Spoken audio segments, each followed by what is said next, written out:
galera, vamos revisar o conteúdo hoje de cinética química. O que estuda a cinética química? A cinética química estuda exatamente a velocidade das reações químicas. Para que uma reação química ocorra, é necessário que nós tenhamos algumas condições. Que condições são essas? Afinidade entre os reagentes e contato entre esses reagentes. Não adianta você ter os reagentes separados. Eles devem possuir afinidade entre si e colocá-los em contato. Contato esse entre os reagentes que vão formar os produtos.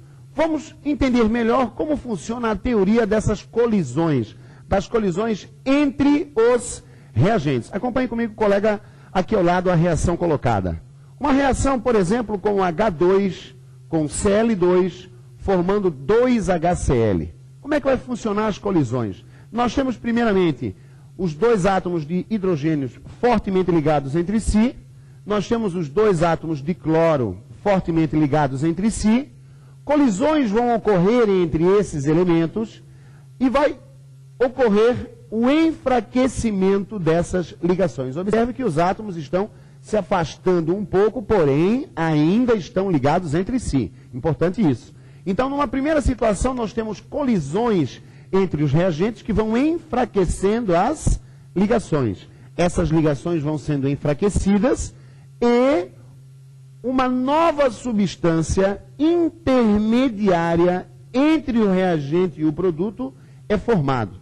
Observe que você tem nessa substância ainda uma fraquíssima ligação entre H e H, entre Cl e Cl, e já começa a aparecer o surgimento da nova ligação entre HCl. Todas as colisões que ocorreram para a formação deste complexo ativado, nós chamamos de colisões não efetivas. Aquela colisão que vai formar o complexo ativado, esta substância, nós vamos chamar de colisão efetiva. E aí essa colisão efetiva forma o complexo ativado e a próxima colisão acaba quebrando o complexo ativado e aí sim formando as duas novas moléculas de HCl. Ok? No gráfico nós vamos representar energeticamente como funciona essa teoria de colisões. Observe comigo. Nós temos um gráfico de entalpia, seguindo o sentido da reação química. Nós começamos com uma dada entalpia de H2 e Cl2.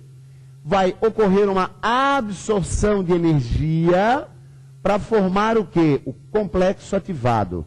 Então, o complexo ativado é exatamente este ponto do gráfico. É o ápice do gráfico, é o máximo de energia que nós vamos atingir. Então, essa energia absorvida, esta energia absorvida para atingir o complexo ativado, nós vamos chamar de energia de ativação. É a energia necessária para formar o complexo ativado. Primeiro, um processo endotérmico, absorvendo energia nas colisões, nos atritos entre as moléculas, e depois a liberação de energia na formação do HCl. Lembrando, colega, que o valor do ΔH é a diferença entre a entalpia do reagente e a entalpia do produto. Então, aqui que nós vamos colocar o nosso ΔH. Ok? Velocidade de reações. Vamos alterar a velocidade de uma reação química. Como nós poderemos alterar? Mudando alguns fatores. Dentre eles, poderemos falar na superfície de contato. A superfície de contato é uma grandeza diretamente proporcional à velocidade.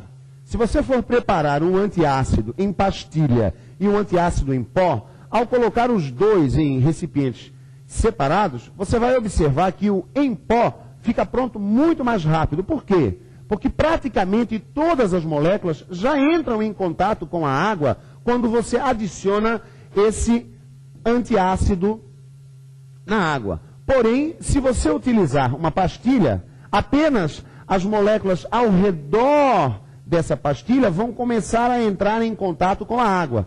Aquelas moléculas que estão bem no centro da pastilha não entram diretamente em contato com a água. Portanto, quanto maior a superfície de contato, maior também será a velocidade. E se nós mexermos na temperatura? Se nós mexermos na temperatura, vamos observar que também é uma grandeza diretamente proporcional. O aumento da temperatura aumenta a energia cinética das partículas. Estas partículas com mais energias vibram mais, colidem mais, acabam reagindo mais rápido, ok? Então, com o aumento da temperatura, nós vamos também aumentar a velocidade de uma reação química. Lembrando de que Van 't Hoff experimentalmente comprovou que para um aumento de 10 graus Celsius, você dobra a velocidade. Não use regra de 3. Vamos fazer sempre de 10 em 10 em 10 em 10, dobrando a cada 10 a velocidade. Por exemplo, se nós temos uma situação onde a 5 graus Celsius, a velocidade de uma reação química é na ordem de 2 mols por litro por minuto, ok? Se você aumentar 10 graus, se você passar para 15 graus Celsius, o que vai ocorrer com essa velocidade? Aumentou 10, a velocidade dobra. Então essa velocidade vai passar para 4 mols por litro por minuto. Se você aumentar mais 10, 25 graus Celsius, você terá a velocidade então aumentada 2 vezes, dobra novamente, 8 mols por litro por minuto. Ok? Vai de 10 em 10, dobrando a cada 10 que você aumenta. Concentração. Tudo que você faz com maior concentração, você fará com maior velocidade. As reações químicas também ocorrem dessa maneira. Então, para o aumento da concentração, nós temos o aumento da velocidade. Enunciado por Gutenberg-Weiss, a lei da ação das massas. Então vamos colocar aqui uma reação hipotética. Nós temos uma certa quantidade Azinho de A em reação com uma certa quantidade Bzinho de B, formando C. A velocidade de uma reação química depende do quê? Dos seus reagentes. Quando você for trabalhar com concentração, lembre-se, você vai considerar o estado líquido e o estado gasoso. Então, neste caso aqui nós temos A e B. A velocidade vai ser diretamente proporcional à constante reacional, lei de velocidade. Velocidade é diretamente proporcional à constante reacional pelo produto dos seus reagentes no estado líquido e gasoso. Quando ele não coloca nada, subentende-se então que o estado físico é o estado gasoso. Colocando velocidade igual a constante, que multiplica a concentração dos reagentes no estado líquido e gasoso, elevado aos seus respectivos coeficientes estequiométricos. Se a pergunta é, qual a lei de velocidade? A resposta será essa. A lei de velocidade é igual a constante reacional, cada reação nós teremos uma constante, multiplicado pela concentração dos reagentes, elevado aos seus respectivos coeficientes. Beleza? Então, galera, um abraço para vocês. Sucesso!